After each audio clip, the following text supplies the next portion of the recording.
하나님 말씀은 시편 149편입니다.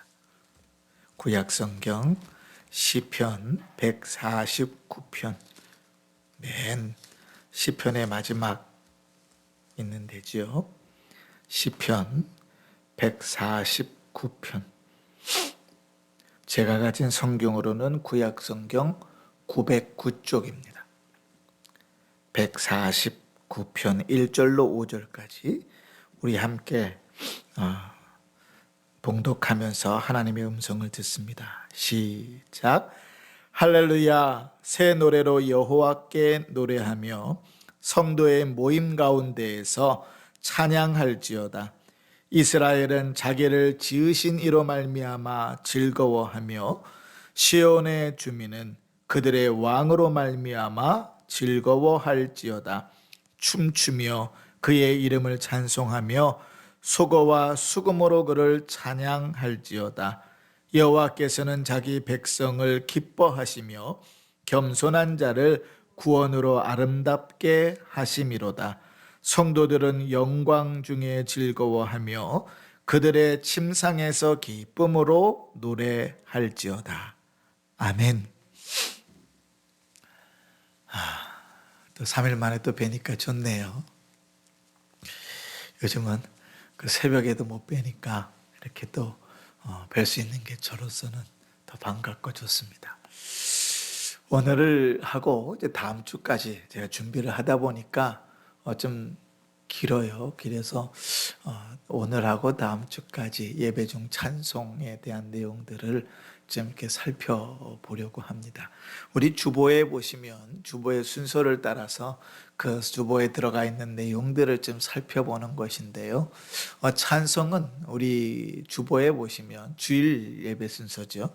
주일 예배 순서 주보에 보시면 찬송은 여러 가지 이름으로 들어가 있습니다. 그래서 먼저 찬송에 대한 의미적인 내용을 좀 살피고 찬송이 성경과 교회 역사 가운데서 어떻게 좀 변화되어 왔는지도 살펴보고 그 다음에 우리가 부르는 찬송들이 도대체 각자 무슨 의미가 있는지도 좀 생각해 보면 좋겠다 싶어요. 그러니까 시간이 되는 데까지 오늘 하고 또 이어서 다음 주에 하도록 하겠습니다.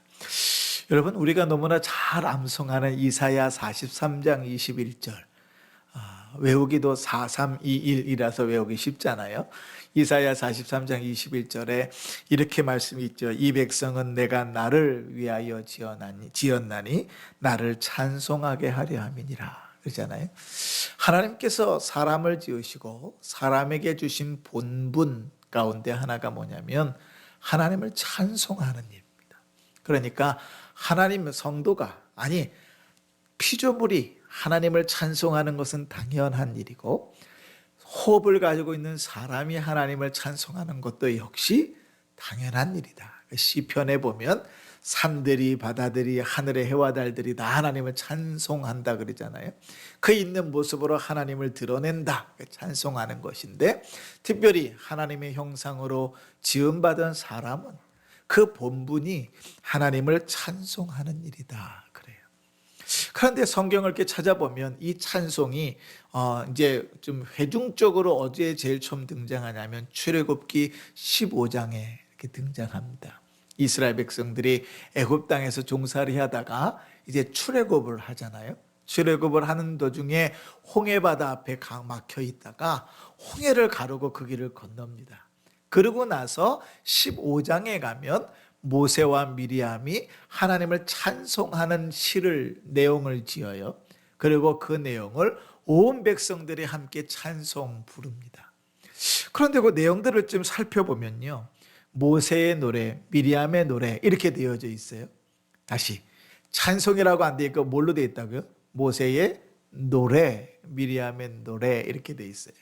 특히 또 미리암의 노래도 보면 15장 20절에 아론의 누이 선지자 미리암이 손에 소고를 잡음에 모든 여인도 그를 따라 나오며 소고를 잡고 춤추니. 우리말 성경으로 소고, 이게 우리 옛날 악기 있잖아요. 그게 거기도 있었구나 이렇게 생각할 것이 아니라 그 악기를 어떻게 번역해야 될지 몰라가지고 그거와 가장 비슷한 걸로 번역한 게 소고예요. 소고. 그지?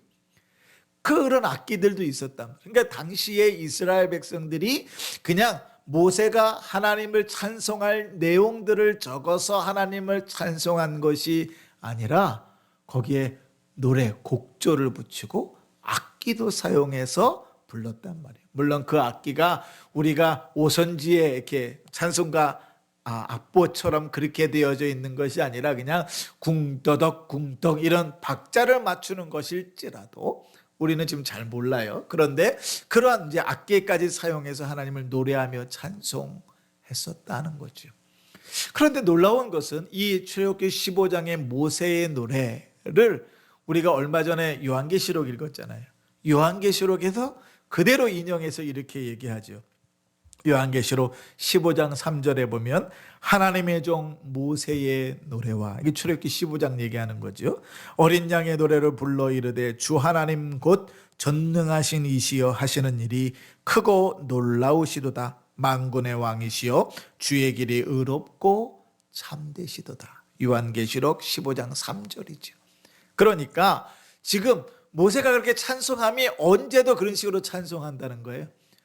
저 하늘나라에서 영원토록 주를 찬송할 때도 똑같이 그렇게 찬송한다는 것이죠.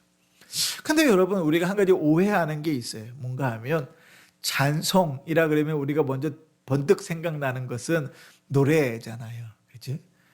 찬송합시다. 하나님을 찬송합시다. 그럴 때 찬송, 그럼 우리는 이제 노래인데, 이제 영어로 praise the Lord, 그러면 이제 하나님을 찬송하자, 주를 찬송하자 이렇게 얘기하면 사람들이 노래할 것 같은데, 사실 찬송이라는 말은 노래하고는 별로 거리가 없습니다.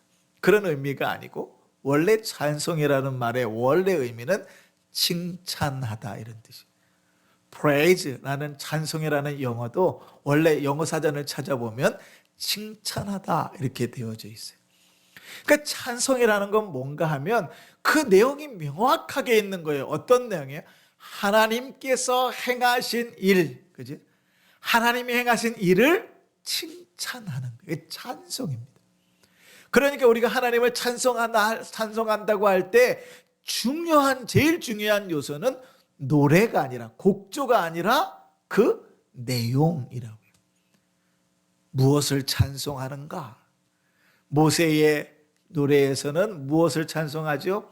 하나님께서 그 이스라엘 백성들을 홍해를 가르시고 구원하시고 그 대적들을 홍해 안에 다 장사 지내신 일을 찬송하는 거죠. 그 내용이 명확하게 있습니다.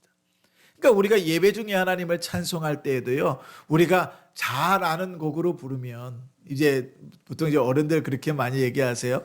찬송가를 아는 걸 잘 부르면 은혜가 되는데, 오늘 우리가 앞에 세 곡의 찬송 불렀는데 잘 안 부르고 모르던 거죠. 은혜가 되든가요?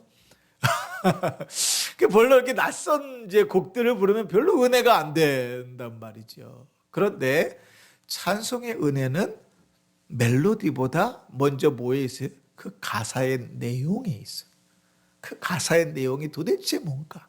그러니까 우리가 예배 중에 하나님을 찬송한다고 할 때, 제가 늘 그렇게 가이드 하잖아요. 예배 전에 오셔서 주보를 보고 준비하십시오. 성경도 찾아서 미리 읽어보시고, 예배 중에 찬송들도 찾아서 미리 책갈피 다 해놓으시고 찬송가의 가사를 읽어보십시오 라고 이제 권했던 것은 그런 거예요.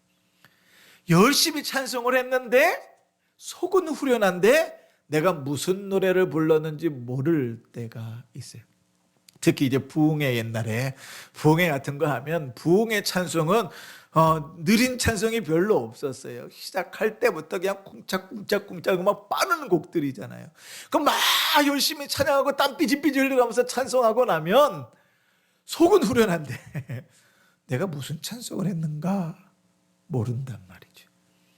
제가 저희 아이들하고 청년들하고 성경 공부하면서 그런 얘기를 하도 많이 해가지고 이제 레파토리 좀 바꿔야 되는데, 여러분 옛날에 김건모라는 가수가 있는데요, 이 가수가 잘못된 만남이라는 노래를 불렀습니다. 제가 군대 신교대에서 한참 막 훈련받고 있을 때 일과가 끝났습니다 그러면서 그 노래를 틀어줬는데 얼마나 위로가 되든지 오늘도 하루가 끝났구나.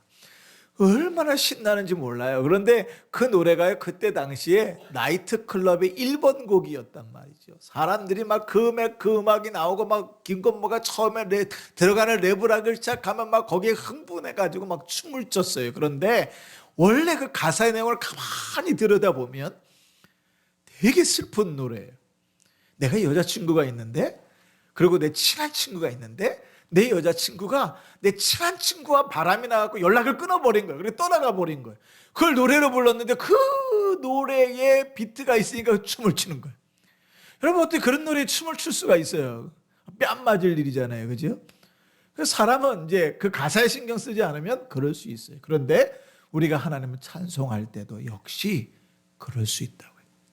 근데 praise, 찬송이라는 것은 두 가지가 같이 어우러져 있는 거예요. 첫 번째, 제일 먼저 중요한 것은 그 내용이에요. 신앙의 고백.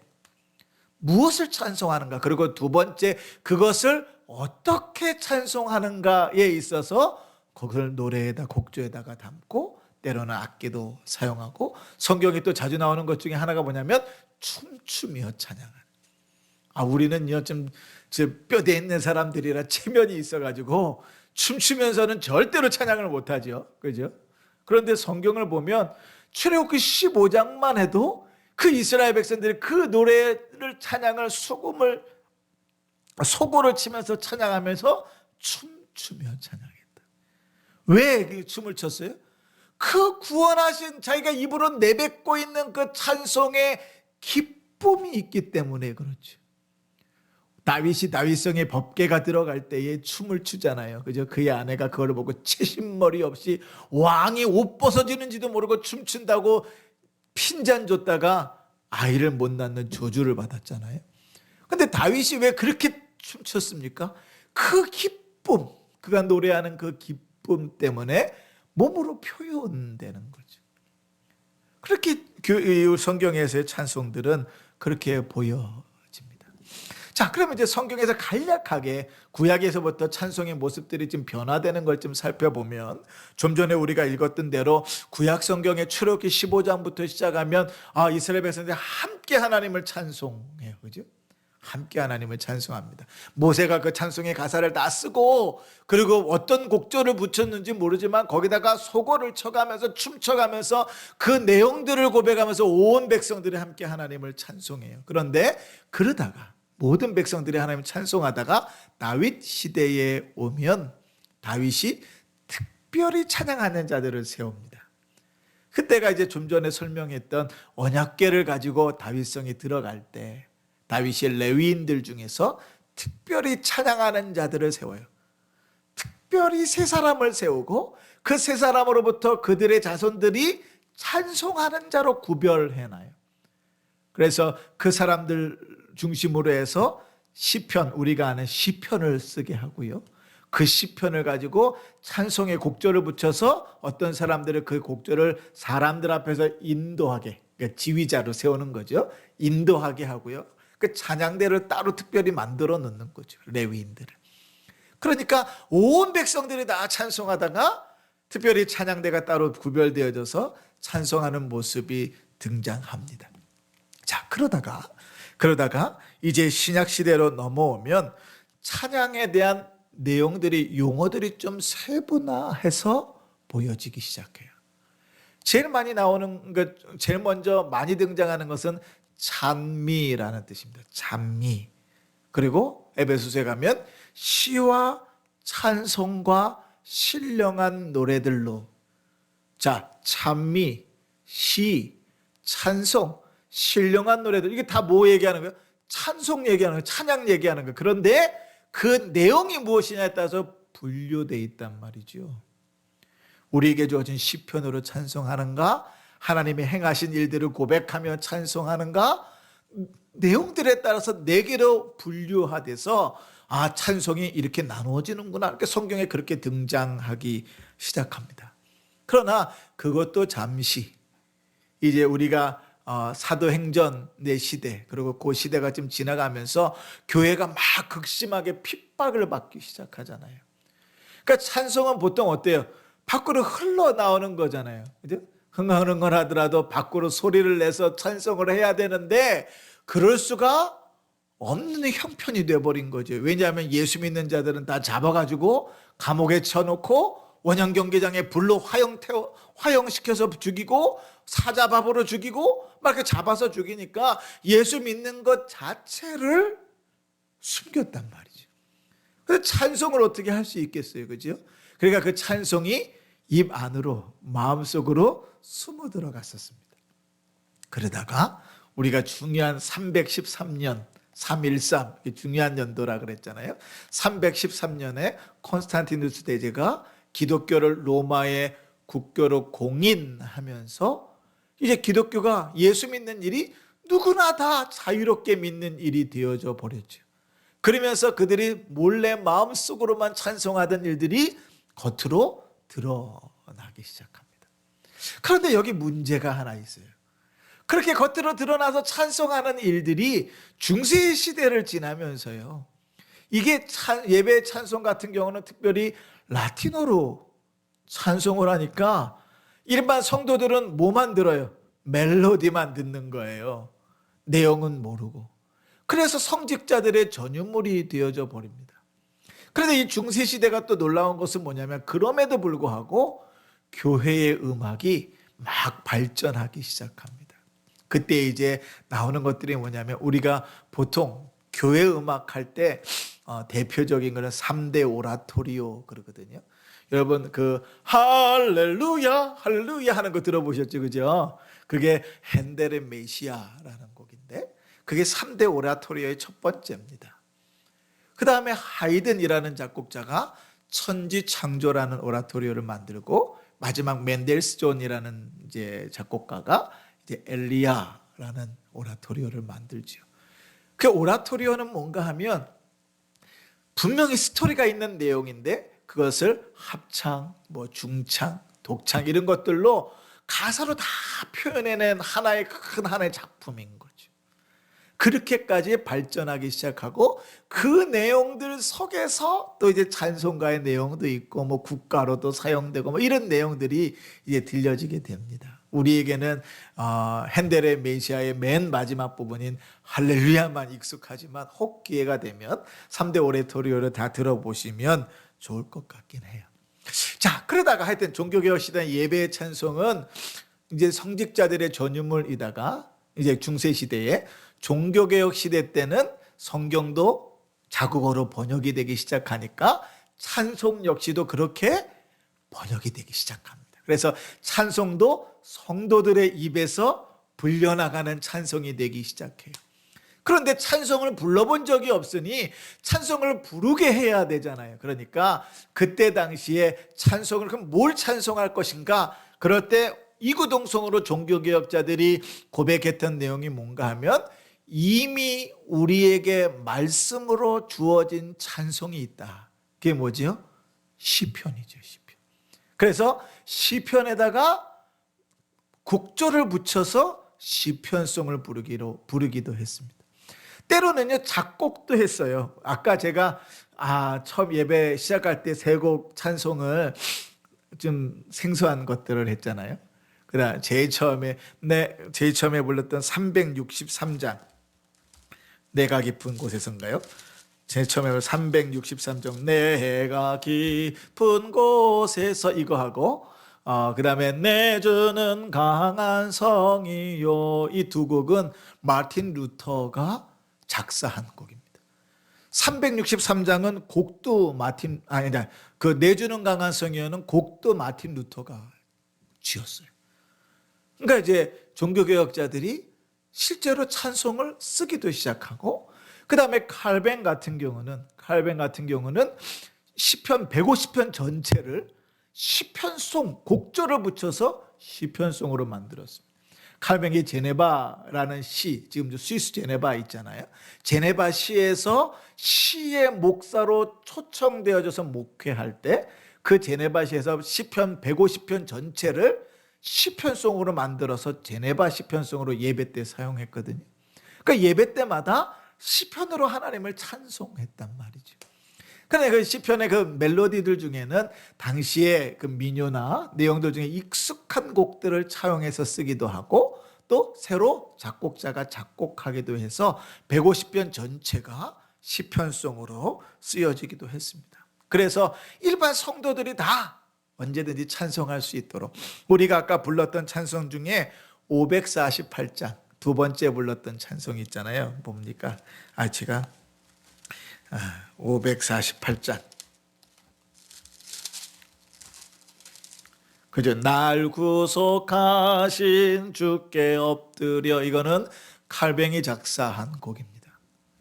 가사의 내용이 칼뱅이 작사한 거예요. 이렇게 종교개혁자들이 실제로 이제 작사 작곡도 하고 또 시편에다가 곡을 붙여서 시편송도 부르기 시작하면서 교회, 특히 이제 장로교회, 개혁교회 전통들 속에서는 시편송을 부르는 일들이 익숙한 것으로, 당연한 것으로 여겨지기 시작했습니다. 왜냐하면 이미 하나님의 말씀으로 우리에게 주신 찬송이니까.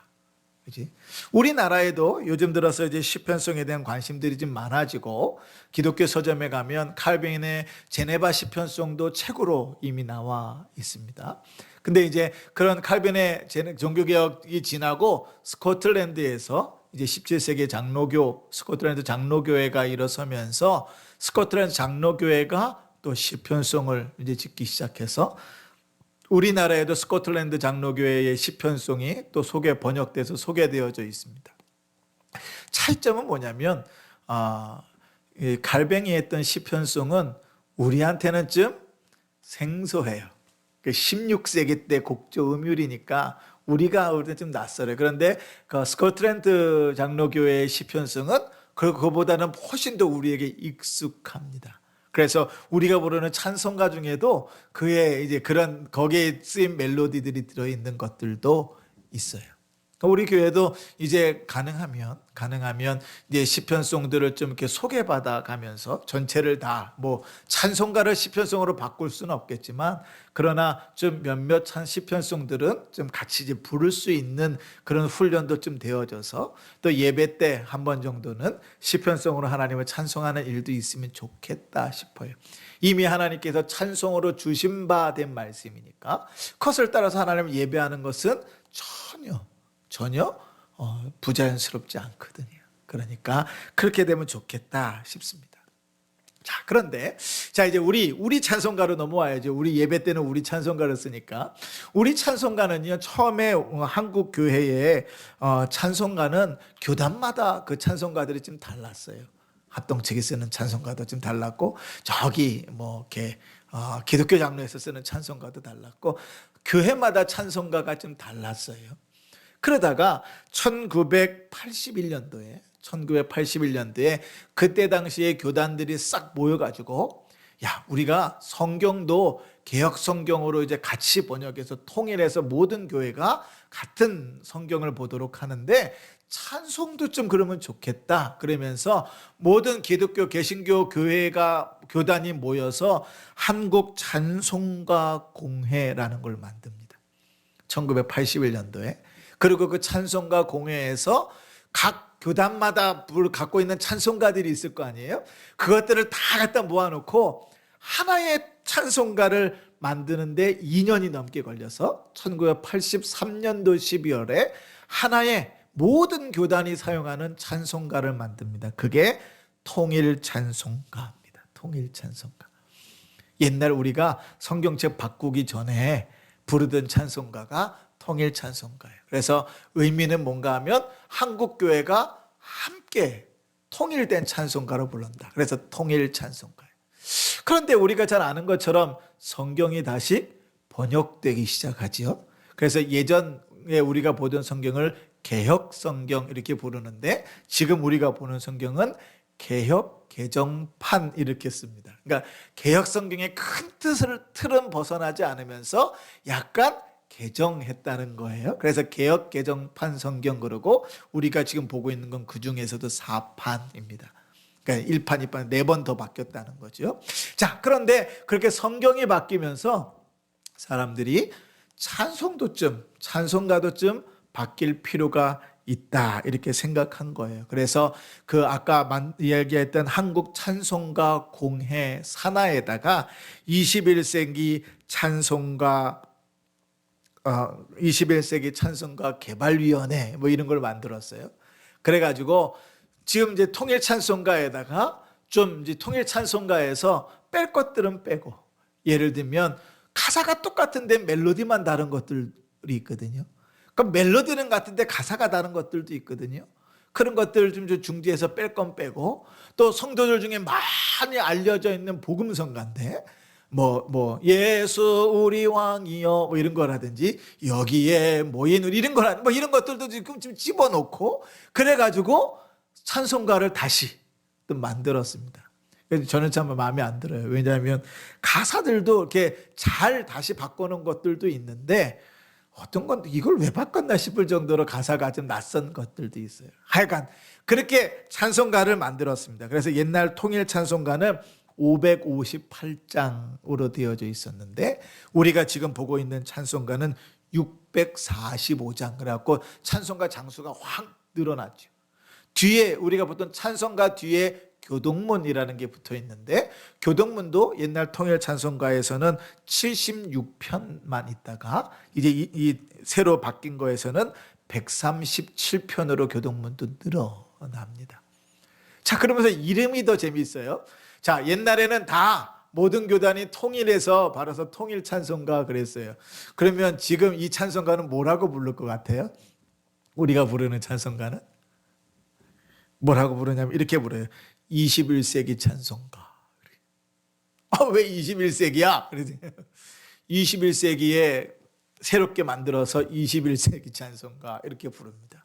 하여간 우리가 지금 이제 쓰고 있는 찬송가는 그런 찬송가다 하는 것을 생각하면 좋겠습니다. 우리나라 찬송가니까요. 지금 이제 21세기 찬송가 안에는 한국 사람이 작사 작곡한 곡이 128곡이나 들어 있습니다. 그리고 작사 한 곡만 해도 20곡이 넘게 들어 있죠. 그러니까 우리나라 찬송가다 이렇게 볼 수 있습니다. 여러분 혹 관심이 없었겠지만 찬송가 맨 뒤에 보면요. 찬송가 맨 뒤쪽에 보면 나라별 색인이라는 게 있습니다. 이 나라별 색인이라는 게 뭐냐면 그 찬송가의 국적을 얘기하는 거예요. 원래 오리지널 국적. 그지? 오리지널 국적. 제일 처음에 제 거는 대한민국 이렇게 시작해가지고 대한민국, 이탈리아 이렇게 된 것도 있고 독일도 있고 인도도 있고 이렇게 쭉 있죠. 그죠? 그러니까 전 세계에서 불렸던 찬송가들이 그렇게 모여져서 번역돼서 우리에게 들어와 있다. 이렇게 생각하면 좋겠습니다. 자, 역시 제가 딱 그 생각한 대로 됐네요. 자, 오늘 이제 여기까지 하고 다음 주에는 그러면 그렇게 이제 우리에게 주어진 21세기 찬송가를 예배 중에 우리가 이제 보통 예배 중에 사용할 때 찬송이 어떠한 의미로 쓰여지는가 그럴 때 크게 5가지로 구분되어져서 찬송이 쓰여집니다. 그러니까 우리가 앞에서 예배에 대해서 살펴볼 때도 조금 이제 언급하긴 했지만 찬송의 내용들이 5가지 구분에 따라서 불려져요. 하나는 임내 찬송, 하나는 예배 찬송, 그 다음에 설교 후 찬송, 그 다음에 송영, 그 다음에 찬양대가 부르는 찬송. 그렇게 5개로 나누어져 들어가 있어요. 이렇게 보시면 우리 찬송도 이렇게 나누어져 있거든요. 그런데 그 하나하나가 의미가 있습니다. 의미가 있다는 건 뭐냐면 우리가 가진 찬송가에서 그 순서에 아무 찬송이나 부를 수 없다는 거예요. 그 예배의 순서와 의미에 따라서 선별해서 불러야 된다는 거예요. 그러니까 이제 우리가 살펴보겠지만 우리 교회는 제가 이제 처음 우리 교회 2015년에 부임해가지고 이제 예배 순서를 짜야 되는데 찬송 예배 순서가 짜여져 있잖아요. 다 보니까 원로 목사님께서 이 예배 순서를 참 우리 한국 교회의 전통에 따라서 또 예전에 따라서 잘 구분해서 짜셨다 싶어서 예배 순서 전혀 손대지 않았어요. 그리고 2년치 주보를 싹 다 봐가지고 우리의 특별히 경배 찬송이나 또 영광 찬송 같은 경우는 원로 목사님이 늘 찬송하셨던 교회가 늘 불렀던 곡들을 그대로 다 뽑아가지고 썼습니다. 그래서 지금까지 이제 그러고 있는데 한번 이제 거기도 우리도 업그레이드 할 필요는 있겠죠. 근데 그런 내용들은 우리 5가지 분류의 내용들은 구체적으로 다음 시간에 좀 살펴보면 좋겠습니다. 오늘은 이제 말씀들을 살펴보면서 한 가지를 꼭 기억하면 좋겠어요. 뭔가 하면 찬송이라는 것은 노래만을 이야기하는 게 아니다라는 거예요. 찬송이라는 것은 그 구체적인 내용이 있다는 거예요. 그래서 우리가 하나님을 찬송할 때 그 찬송가의 가사를 잘 음미하면서 찬송해야 됩니다. 그 속에 참 큰 은혜가 있습니다. 멜로디가 구슬퍼서 눈물이 나는 것이 아니라 그 찬송의 가사가 마치 말씀처럼 우리에게 역사해서 예배 가운데 우리의 마음을 울리고 우리를 위로하고 우리를 회개하게 하고 우리를 기도하게 만든단 말이에요.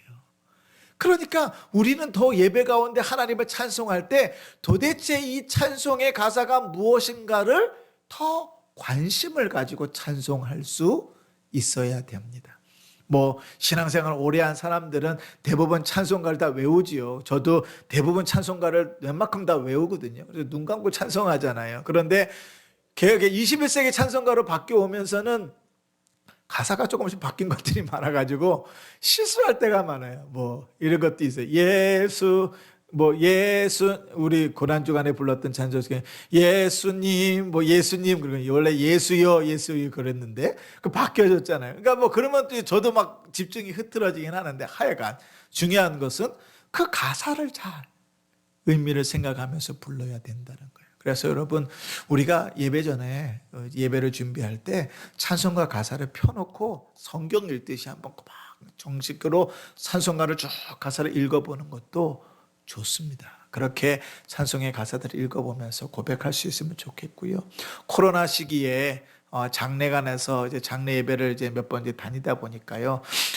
그 장례식장에서 아예 가이드라인을 주기를 찬송 안 됩니다. 이렇게 가이드라인을 줘요. 그래서 아예 예배 인도자들이 예배는 드려도 되는데 찬송은 안 됩니다. 그리고 딱 못 박아 놓은 데들이 있어요. 그래서 그전 찬송을 못 부르거든요. 그런데 어떻게 했냐면 이렇게 해요.